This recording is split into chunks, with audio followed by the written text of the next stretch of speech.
que está muy en boga, es cuando se le ríen, se le burlan, ¿no? Bueno, eso es lo que pasaba también.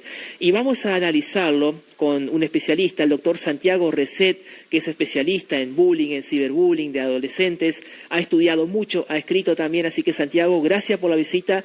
Buenas tardes, ¿cómo estás? ¿Todo bien? Por favor, es un placer a ustedes, muchas gracias como siempre por esta invitación y bueno, lo extrañamos a Norma también que, por que supuesto. te ayuda con las camisas. Norma que está ahí del otro lado, está muy atenta, así que le mandamos un saludo. Gracias por estar siempre dispuesto, por venir a visitarnos, porque más allá de lo que podamos decir nosotros, es importante, Santiago, que lo haga un especialista, alguien que estudió el tema como vos, y ya un poco hemos hablado un tiempo atrás. No hay un responsable de todo esto, ¿no? No, como siempre es un conjunto de factores. Acá obviamente hay que analizar lo que se llama la posvención, a ver qué pasó, qué sucedía con la familia, que se habla del consumo de sustancias tóxicas, grupo de pares, este video. Yo también lo vi, hay que ver si esto fue un desencadenante. También la escuela, eso es muy importante, sin cargar culpas. Pero también, a ver, había un protocolo contra bullying, se actuaba correctamente, había capacitación, concientización para los alumnos, los padres y los docentes sobre cómo actuar en el caso del bullying, qué hay que hacer. Todo esto hay que analizarlo. Puede ser que este sujeto haya sido víctima crónica del bullying, que es uno de los peores desenlaces, porque se habla que era un alumno callado, retraído, pero hay que ver eso, si no... Porque se habla también de casos anteriores, de un hecho el viernes, hay que ver si no venía acumulando baja autoestima, depresión, desesperanza e impotencia que lamentablemente, y al tener un arma cerca, lo llevó a tomar esta determinación viendo que no podía hacer nada, que tal vez la familia, los padres no detectaron esto, no vio respuesta de la escuela, pero sí cuando se juntan una serie de factores y también algo muy importante, problemas tal vez psicológicos de ese adolescente que junto con el bullying nos llevaron a cometer este desenlace, pero no hay un solo responsable. Se habla mucho, ¿no?, del bullying, uno escucha mucho, lee en sitios web, en medios de comunicación, etcétera, etcétera, esta palabra bullying, pero ¿hay realmente conciencia del daño que provoca el bullying? ¿O qué es realmente el bullying? No, ¿O pasa como algo desapercibido en la escuela, en la familia, en la sociedad, en el club? Lamentablemente no, porque acá el meollo de la cuestión no es este caso que es muy grave, porque a ver, si uno se pone a analizar, yo que he llevado casuística del tema, si casos como estos, no es que pasan continuamente. Vos tenés el caso de Junior, 2004, en Rafael Calzada en el 2000 también, un adolescente llevó un arma y dijo en la puerta, bueno, ahora me van a respetar. Yo recuerdo también, el de Carmen de Patagones, ¿no? Claro, eso. Carmen de Patagones en el 2004, pero hay uno antes que también le decían Pantrista en el 2000, que pasó más desapercibido, que también él cuando saca el arma y dispara dice, ahora me van a respetar, que también se habla, que eso pasa muchas veces de las víctimas del bullying, lo llaman las fantasías de agresión y de venganza. Dice que este adolescente dijo, sorpresa, y sacó el arma, pero a ver... El meollo de la cuestión no son estos casos que son raros, es el problema de que lo venimos hablando, yo lo hablé el año pasado, ya la serie Adolescencia alertaba de esto, ¿y qué pasó? Nos quedamos en nada, porque el problema es eso lo que vos decís. En primer lugar, no hay a veces clara información sobre lo que es el bullying, el ciberbullying, qué hacer, y tampoco a nivel del Estado Nacional hay una política, protocolos claros y capacitación clara para los adolescentes, porque yo estoy cansado de recorrer la escuela y cada escuela, viste, a veces ni siquiera saben bien lo que es el bullying, confunden, cada escuela tiene su protocolo. O quizás se lo toma como gracia. A ver, se lo minimiza, se lo toma como gracia, o a veces la escuela quiere hacer cosas, pero opera, viste, de buena fe, con voluntarismo, y a veces las autoridades también. Yo he ido a escuelas donde me han dicho, mirá, Santiago, nosotros pusimos estas sanciones dentro de lo que se puede, tipo, le sacamos algunos privilegios porque algunos alumnos hacían bullying. Sí, a ver, hay que acompañar, falta el afecto y normas claras y políticas claras que acá no se va a tolerar el bullying. Y después vienen autoridades, a veces de acuerdo a la provincia, el ministerio del CG, una autoridad dice, no, eso que hicieron está mal, porque ¿cómo van a ponerle sanciones al agresor? Entonces, o sea, es como que cada cual... Claro, se maneja como puede. No hay una regla clara, o sea que no hay que tampoco cargar la culpa sobre la maestra, el maestro, sino que esto es algo mucho más amplio y quizás todos tenemos entonces un poco de responsabilidad. No hay una política clara de qué hacer, normativas claras de cómo actuar.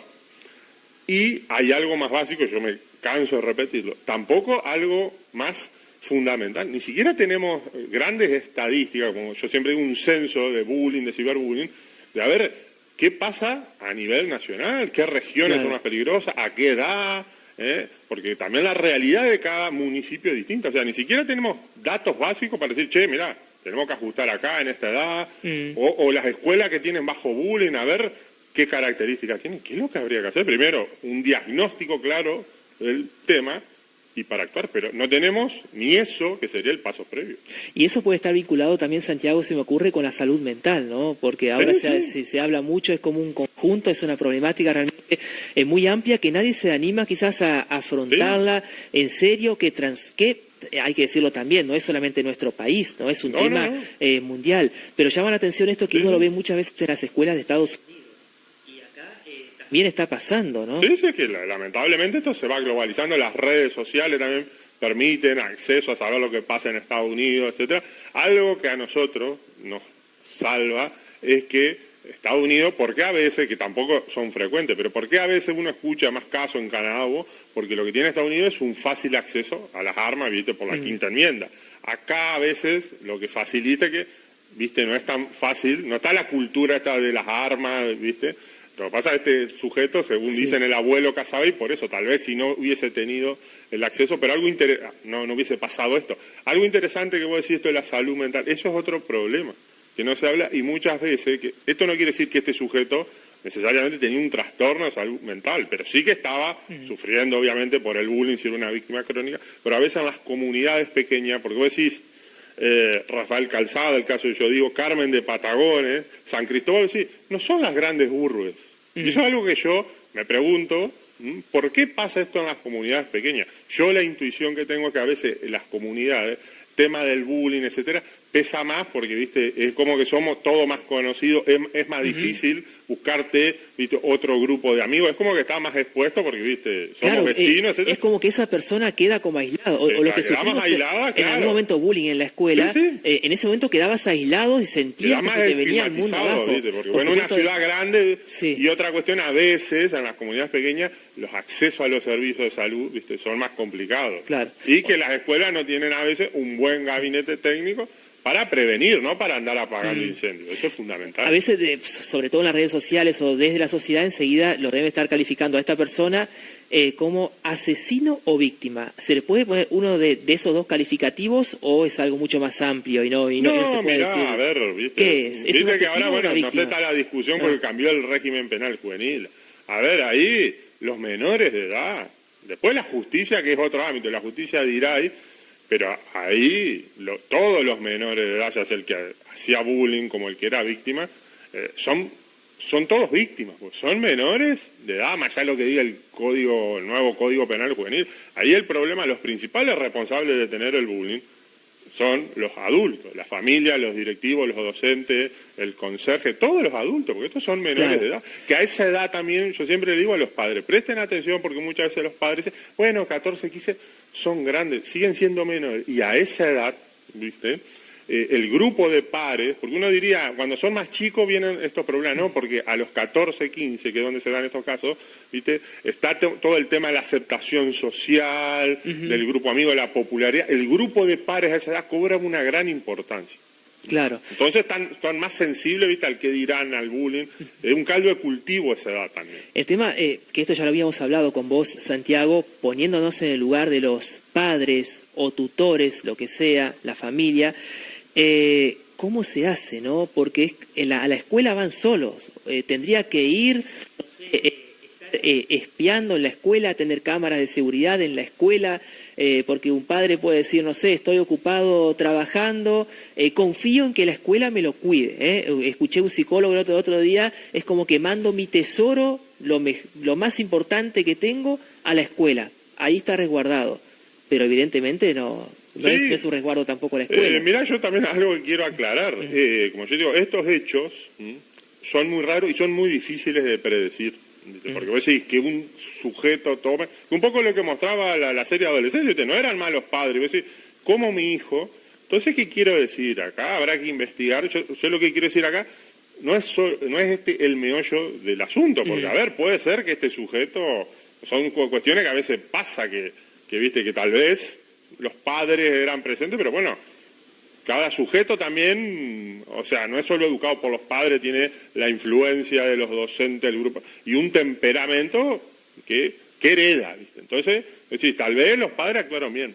Al margen de esto, yo creo que esto tendría que ser un antes y un después, como fue el caso de Rafael Solich, que ahí se empezó a hablar más del bullying, pero seguimos hablando y hay que pasar a la etapa de la acción. Lo que yo quiero decir que los padres a veces cometen el error de decir, bueno, eso, si mi hijo...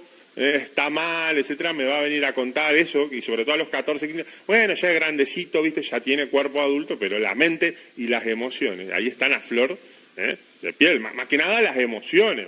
Yo lo que pienso también que este sujeto tuvo sábado y domingo procesando esto. Vos imaginate eso, el malestar psicológico que cargaba para pasar de la fantasía, porque a ver, todos hemos tenido pensamientos malos, viste. Una vez incluso ha pensado, y uno dice, qué ganas. O los tenemos de grande también.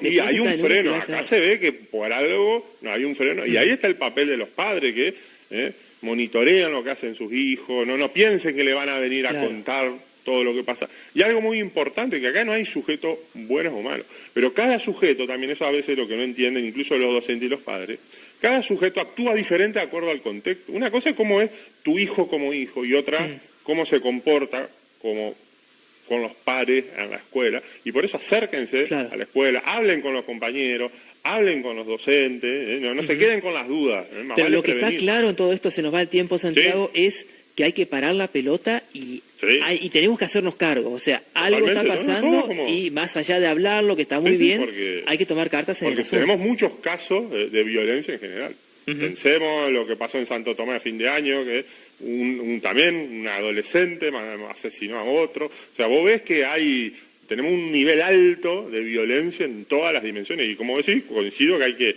parar la pelota, bueno, en este caso, que esto sea un punto de quiebre, ojalá para bien. Doctor Santiago Reset, muchas gracias. No, por favor, gracias a vos. Bueno, así pasaba Santiago Reset, que es un especialista en estos temas para ayudar. Por supuesto que esto en una entrevista televisiva no nos alcanza el tiempo, esto es mucho más amplio. Santiago tiene muchas más cosas para decir, quizás de este lado también más preguntas, pero bueno, para tratar de entender que es una situación bastante compleja y sobre todo esto último, ¿no? Que hay que tomar cartas en el asunto y más allá de decir, hay que empezar a hacer, y sobre todo aquellos que tienen el poder de decisión, que pueden ser no las autoridades políticas, nacionales, provinciales, municipales, en cada uno de sus estamentos.